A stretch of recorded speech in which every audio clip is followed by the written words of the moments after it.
মগরাহাটে SIR বিরোধী বিক্ষোভ, রাস্তায় টায়ার জ্বালিয়ে বিক্ষোভ, পথ অবরোধ এলাকাবাসীদের। শুনানির মাধ্যমে হয়রানির অভিযোগ করা হচ্ছে।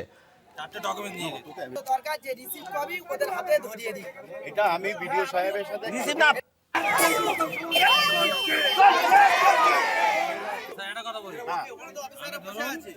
হেয়ারিং সেন্টারে আমি চারটে ডকুমেন্ট নিয়ে গেছি। আপনারা দেখলেন সেই ছবি, যেখানে মগরাহাটে এসআইআর বিরোধী বিক্ষোভ চলছে। আমরা এই নিয়ে আরো বিস্তারিত কথা বলবো। মানুষ প্রধান আমাদের সঙ্গে টেলিফোনে রয়েছেন। প্রতিনিধি মানুষ, কি কারণে এই বিক্ষোভ, এখনো কি এই বিক্ষোভ চলছে? দেখো, একদম এসআইআর হিয়ারিং এ কিন্তু দিনের পর দিন কিন্তু বাংলায় প্রতিটা মানুষকে কিন্তু হ্যারাসমেন্ট করা হচ্ছে। তারই প্রতিবাদে কিন্তু আজ মগরাহাটে টায়ার জ্বালিয়ে বিক্ষোভ দেখায় গ্রামবাসীরা। কারণ তারা যেটা জানাচ্ছে যে দিনের পর দিন এই এসআইআর হিয়ারিং এ ডাকার পরেই মানুষকে কিন্তু হেনস্থা করা হচ্ছে। কারণ 2002 সালে ভোটার লিস্টে নাম হচ্ছে, তারপরেও তাকে ডাকা হচ্ছে বারে বারে, একবার নয় দুবার তিনবার করে ডাকা হচ্ছে। সেই কারণে কিন্তু আজকে এসআইআর হিয়ারিং এ কিন্তু ডাকের পরেই তারা মগরাহাটে কিন্তু রাস্তা অবরোধ করে বিক্ষোভ দেখায় টায়ার জ্বালিয়ে।